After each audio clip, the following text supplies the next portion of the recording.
Some places promise relaxation, others promise transformation. At Golden Door, I'm meeting the people who make those promises a reality. Together, they reveal something far beyond wellness or luxury. They curate a different way of living and highlight the importance of carving out space for ourselves in an increasingly noisy world.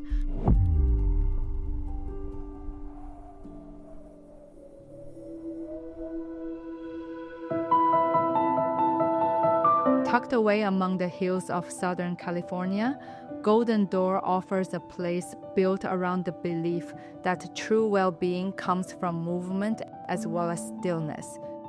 They have a philosophy that shapes every guest's experience, from the food grown right here on site to the practices designed to help people reconnect with themselves in an increasingly busy world.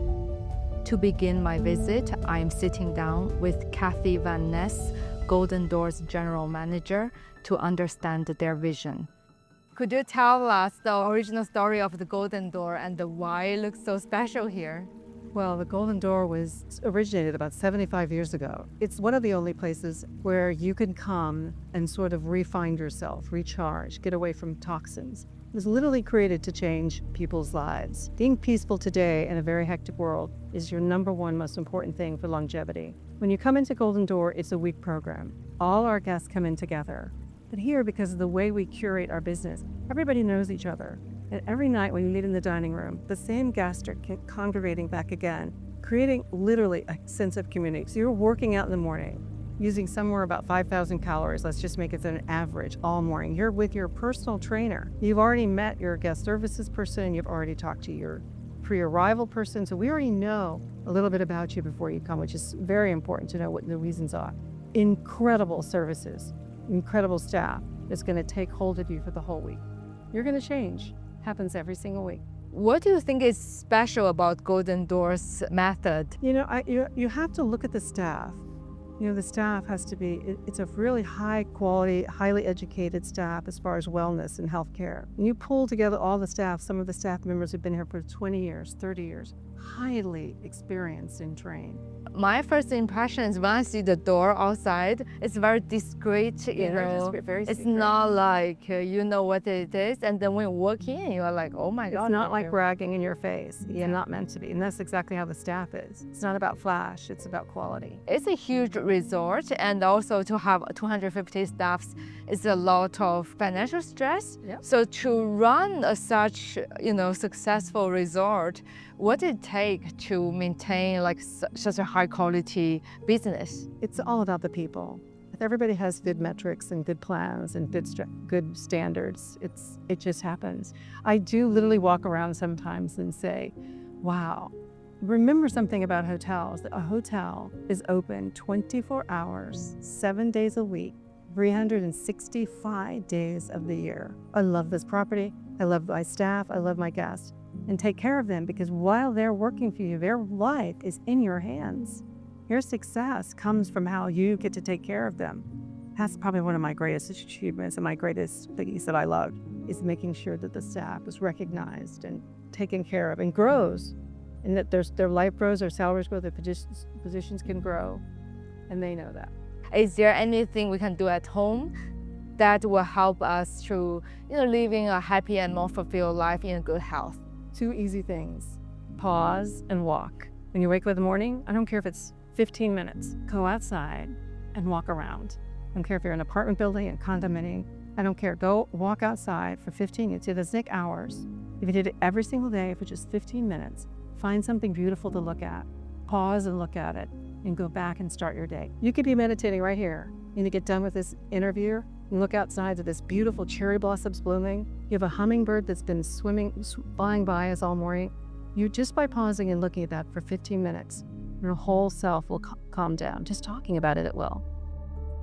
It's clear that Golden Door is about far more than relaxation. Every element here is intentional, from the daily routines to the environment itself. One of the clearest examples of that is in the food that is grown here. To understand that connection, I'm joining executive chef Greg Fry Jr. for a walk through Golden Door's gardens. Satisfying a good healthy diet needs to have a good amount of produce, vegetables, because that fiber is really the secret to filling you up and making you feel satiated, but it's also the secret to all the really good nutrients. Having great vegetable, great produce allows them to really love that.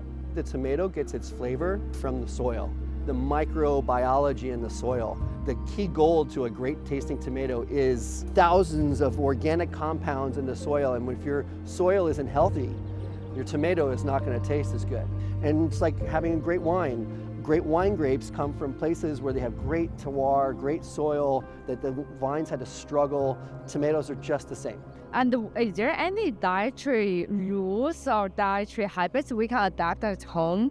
Try to keep as natural as you can. Processes of turning something in actually destroy a lot of the nutrients that we're after. Think about the grocery store. Buy from the outside of the grocery store, where the fresh stuff is, right? The center of the grocery store is all the stuff that's put in a box and put in a bag, and it's meant to sit there for a long time. It's not nutrient dense. When people come to Golden Door, what typically they are having in their food or diet, and is that going to help them with their health and wellness? This is not meant to be an austerity diet, so a diet of nothing and no's. I want a diet of yeses. I want it inclusive. So if you're having the yogurt, it's not non-fat yogurt, it's full fat. Full fat yogurt may be a little bit less on the protein, but that balance of the fat and the protein is needed. So there's a lot of what we are doing in the dietary nutritionals to make sure that the guests have the fuel they need to go through the week. They're not sitting by the pool all day long. Our guests are up at 5 o'clock in the morning, they're hiking the mountain. I mean, most of our guests have their 10,000 steps in before breakfast. They are active all the way through till lunch, so I need to make sure that I am fueling them. So while the calorie program you would find around 12 to 2,000 at our top, it's so much more about how dense can we pack those nutrients in there.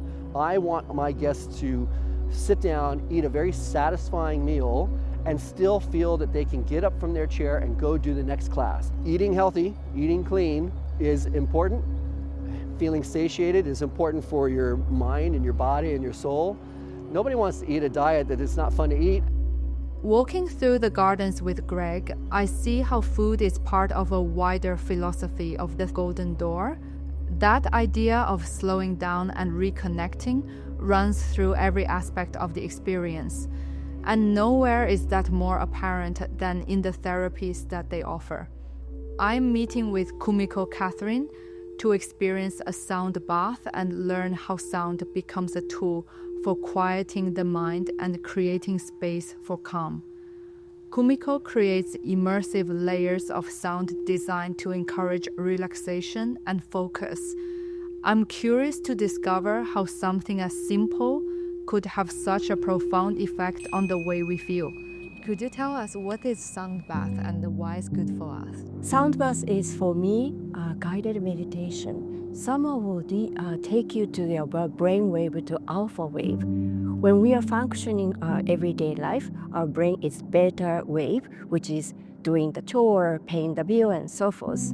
And that's left side, and right side brain becoming quiet.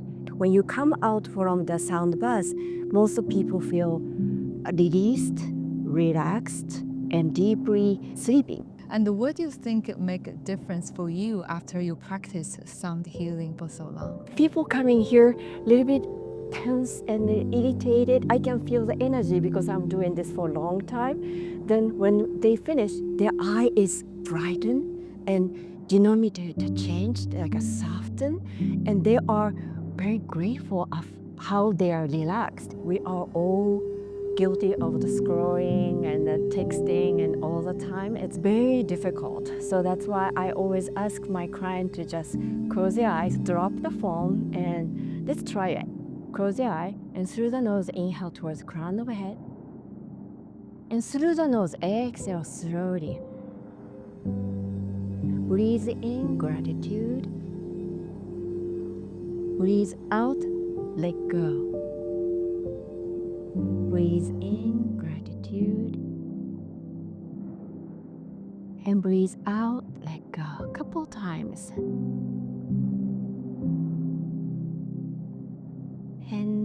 Gently open your eyes. Then squish away that foam, plug in, and try not touch it. That's a little bit reset your mind because otherwise our brain is so attracted to adrenaline. Reset your mind time to time. Yeah. Is that really helpful? Yeah, thank Great. you. Over the course of my time at Golden Door, I've come to realize that wellness here isn't treated as a destination, it's a practice.